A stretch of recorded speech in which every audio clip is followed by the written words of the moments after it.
Namaskar friends, welcome to Electronics Technology YouTube channel. Topic of electronics technology news is 3D printed hydrogel keeps wearable sensors working in cold. A cellulose-based hydrogel continues sensing movement in extreme cold, offering a flexible approach to wearable electronics, robotics, and human-machine interfaces. Researchers have developed a 3D printed cellulose hydrogel that allows wearable sensors to continue operating in extreme cold. The material remained functional at -13 degrees Fahrenheit, -25 degrees centigrade for 168 hours, continuing to produce electrical signals when exposed to movements such as finger bending and fingertip pressing. The source does not identify a commercial company or product associated with the research. The researchers created the hydrogel by converting cellulose pulp into an electrically conductive material. They used a mixture of zinc chloride and lithium bromide salts to dissolve the cellulose while preserving the resulting molecular chains.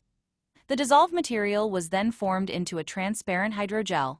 The resulting material combines electrical conductivity with mechanical strength and resistance to freezing. Researchers measured ionic conductivity of 4.48 sm Siemens per meter and compressive stress of up to 2.48 MP, a megapascal. Tests between -112 degrees Fahrenheit and 68 degrees Fahrenheit showed that water crystallization was suppressed, helping the material maintain its properties in low temperatures.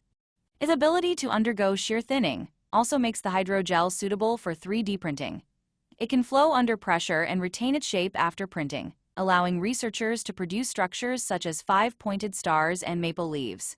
For direct use on the body, the team added a polydopamine coating to improve skin compatibility. Sensors made from the hydrogel can be attached to fingers, wrists, elbows, and the throat to detect movement and pressure. The wearable sensor responded in about 100 milliseconds and recovered in roughly 300 milliseconds. It maintained stable performance through 500 compression cycles at 30% strain. The researchers demonstrated the technology in a data glove system that detected hand movements and translated them into corresponding movements on a robotic model in real time. The work could therefore support wearable electronics, robotics, and human-machine interfaces that require flexible sensors in cold environments. Please subscribe, like, share, and press bell icon for getting notifications of Electronics Technology YouTube channel. And for searching my YouTube channel, please write at the rate Electronics Technology 50.